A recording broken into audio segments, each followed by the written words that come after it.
کہ آپ کو نماز کا طریقہ آتا ہے؟ بہت آسان انداز میں مکمل نماز کا طریقہ احادیث کی روشنی میں بتانے لگا ہوں، توجہ کے ساتھ آپ نے سنا، اور اس کو اتنا شیئر کریں کہ اگر کسی کی آپ کی وجہ سے نماز درست ہو جاتی ہے، ساری زندگی وہ جو نماز ادا کرے گا اس کا ثواب آپ کو بھی ملے گا اور مجھے بھی ملے گا۔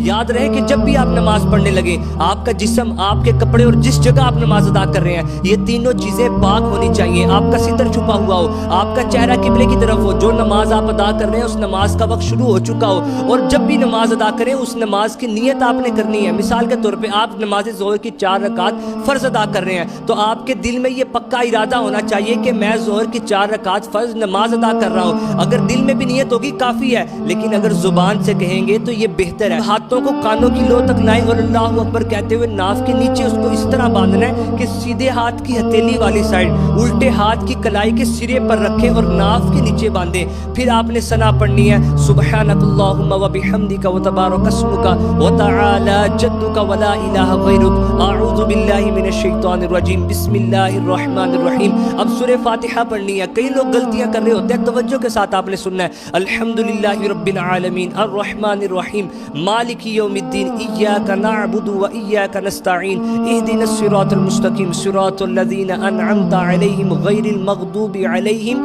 ولا الضالین۔ پھر آہستہ آواز میں آمین کہنا ہے۔ پھر بسم اللہ الرحمن الرحیم پڑھ کر قرآن پاک کی کوئی سی 3 آیات یا کوئی چھوٹی سورت پڑھ لیں۔ بسم اللہ الرحمن الرحیم، قل هو اللہ احد اللہ الصمد لم یلد ولم یولد ولم یکن له کفوا احد۔ پھر رکوع میں چلے جائیں اور رکوع میں آپ کے دونوں ہاتھ آپ کے گھٹنوں پر ہونے چاہیے۔ پھر آپ نے 3 مرتبہ یہ تسبیح پڑھنی ہے، سبحان ربی العظیم۔ 3 مرتبہ پڑھنے کے بعد آپ سیدھے کھڑے ہو جائیں اور ہاتھوں کو چھوڑ دیں، اور پھر آپ نے اگر اکیلے نماز پڑھنے ہیں اللہم ربنا ولک الحمد، اس حالت کو کوما کہا جاتا ہے۔ پھر آپ سجدے میں چلے جائیں، اور بڑا اہم مسئلہ بیان کرنے لگا ہوں۔ جب سجدے میں جائیں پہلے اپنے دونوں گھٹنے رکھیں، پھر ہاتھ رکھیں، پھر ناک اور پیشانی کو رکھیں اور ناک کی ہڈی کو آپ نے جمانا ہے، اور سجدے کی حالت میں آپ کے پاؤں کی انگلیوں کا پیڈ زمین پر لگا ہونا چاہیے۔ اگر 10 کی 10 انگلیوں کا نہیں لگ سکتا تو کم از کم دونوں پاؤں کی 3 انگلیوں کا پیڈ زمین پر لگا ہونا چاہیے۔ پھر 3 مرتبہ سجدے میں آپ نے تسبیح پڑھنی ہے، سبحان ربی الاعلی، اور کم از کم 3 مرتبہ تسبیح پڑھنے کے بعد آپ نے بیٹھ جانا ہے۔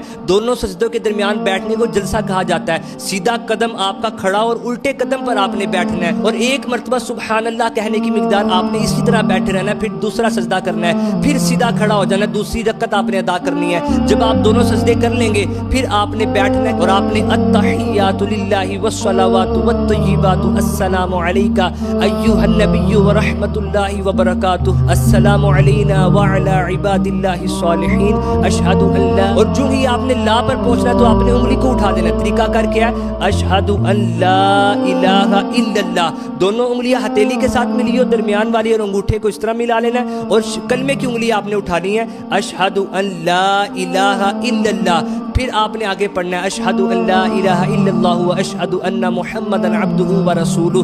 اگر تو یہ آپ کی نماز کی آخری رکعت نہیں ہے تو آپ نے درود پاک نہیں پڑھنا بلکہ کھڑے ہو جانا ہے، اور نماز کو مکمل کرتے ہوئے جب آپ آخری رکعت پر پہنچیں گے پھر آپ نے درود ابراہیمی، کئی لوگ کہتے ہیں رب جعلنی نہیں بلکہ رب جعلنی مقیم الصلاۃ ومن ذریتی ربنا وتقبل دعاء ربنا اغفر لی ولوالدی وللمؤمنین یوم یقوم الحساب۔ یہ کہنے کے بعد آپ نے سیدھے کندھے کی السلام علیکم ورحمۃ اللہ، اور پھر السلام علیکم ورحمۃ اللہ، آپ کی نماز مکمل ہو جائے گی۔ یہ نماز کا مختصر طریقہ تھا۔